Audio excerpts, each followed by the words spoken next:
Einen wunderschönen guten Morgen und willkommen zu Max Payne 3. Ja, Dishonored ist ja jetzt auch erfolgreich abgeschlossen. Von daher folgt nun Max Payne 3. Sofern Lost Planet oder Dishonored. Quatsch, was laber ich? Jetzt habe ich gerade einen Hänger gehabt. Sobald Lost Planet bzw. Max Payne fertig ist, kommt Bioshock. Ja, also die 3 Projekte kommen, habe ich ja gesagt. Nur die Reihenfolge, die wollte ich wissen. Und jetzt machen wir das einfach so. Lost Planet läuft. Und jetzt kommt noch Max Payne hinzu. So. Ich muss erstmal wieder alles neu Crew freigeschalten. Bla, brauche ich nicht. Brauche ich alles nicht. Ich starte ein neues Spiel. Ich mach's auf Mittel. Ich hab's mal auf schwer gemacht. Ja, ist ziemlich schwer.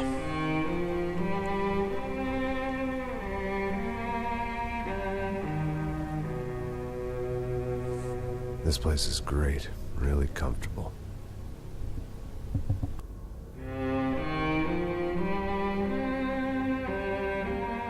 I'm just gonna get settled in. Time to move on. Get on with my life. Yes, absolutely.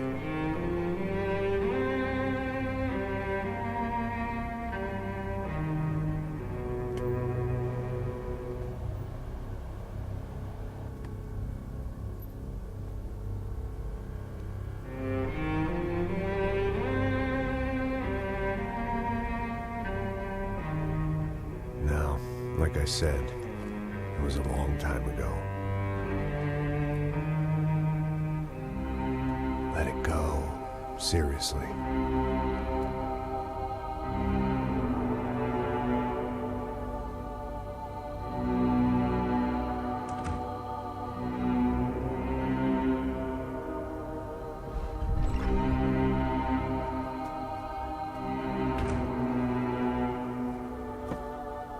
Definitely more my style than Panama, or Hoboken, I guess. No, if I'm honest, I just got kind of bored of boozing. I mean, once in a while, but not all the time.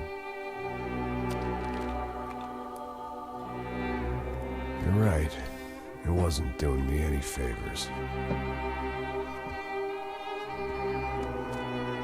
Maybe I'd lost my self-respect, but it's back. I'm excited. Really. I really needed a new start.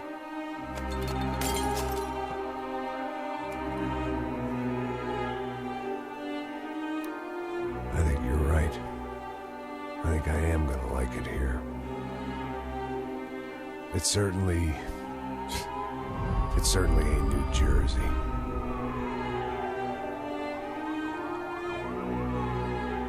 It's my new life, just like you said.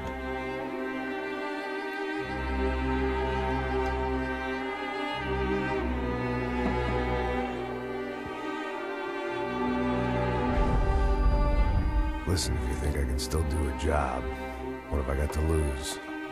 Apart from the weight. Very funny. Ha ha. Yes, that is a fake laugh, you jerk.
So I guess I'd become what they wanted me to be. A killer. Some rent-a-clown with a gun who puts holes in other bad guys. Well, that's what they had paid for, so in the end, that's what they got. Say what you want about Americans, but we understand capitalism. You buy yourself a product and you get what you pay for. And these chumps had paid for some angry gringo without the sensibilities to know right from wrong. Here I was, about to execute this poor bastard like some dime store angel of death. And I realized they were correct. I wouldn't know right from wrong if one of them was helping the poor and the other was banging my sister.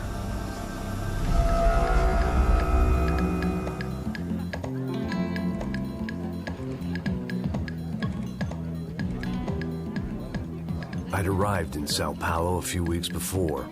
I was working a protection detail for the kind of people who need protection in a town like this. And what kind of town was this? One where I didn't speak the language and they didn't water down their drinks. So for now, we seemed to get along just fine. Of course, that was about to change. Hey, brother. Hey, How's the cocktail? it's scotch. I never mix my drinks. Well, at least not on duty. Something like that. Man, that favela is big. Yep. Nothing like the view of extreme poverty to make a penthouse cocktail party really swing.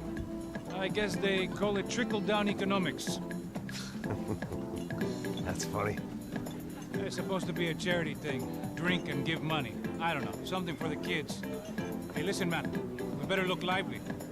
This place is a nightmare. They just got cowboys running security downstairs. And something rotten in the air. That didn't mean much. There was always something rotten in the air. The family we were protecting were local celebrities, rich parasites with delusions of humanity. The kind of people who end up in glossy magazines or body bags, depending on how their luck runs. So where are they all? I see Rodrigo over there talking to that guy. Yeah, I don't know him. That guy next to him. He's some kind of cop. I think, I'm not sure. Serious, though. Big end cop, anti-gang sort of thing. I can't remember his name. So who's this guy? That guy's a plastic surgeon or some kind of surgeon. Tummy tucks and cock implants. Ha! Look at Marcel. Still dances like a fool. Guess that's what a European education and a coke habit will do for Ricky Martin look-alike. That's very funny, Max. Oh, excuse me.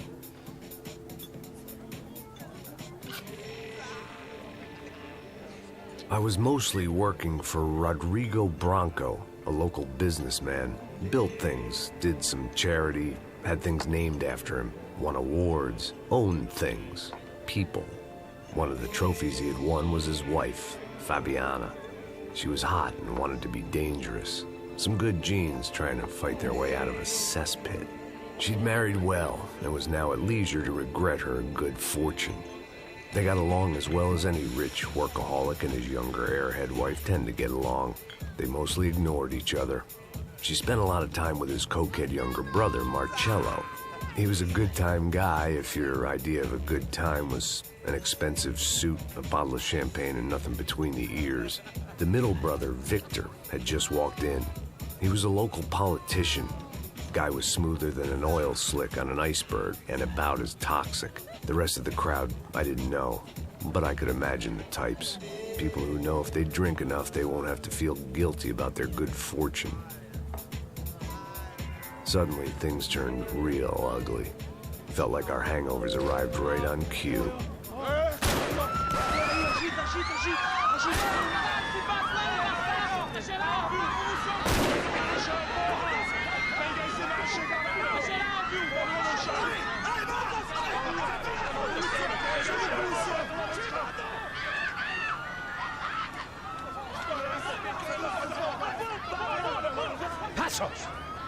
What was that? I don't know what the fuck that was. Let's go. Things had gone from fine to fucked up in about a second, and now there were two idiots at the wheel. Clear. Got this floor? Sure. All right, look after yourself, bro. Stay safe. It wasn't my own safety I was concerned about, trophy wife or not. I'd said I would protect the girl. I hoped I hadn't lost my edge, along with everything else.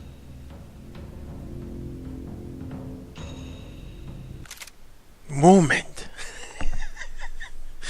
Mann, ist das ein langes Intro. Meine Fresse, meine Fresse. Aber so muss das sein, um erstmal ein bisschen in die Geschichte reinzukommen.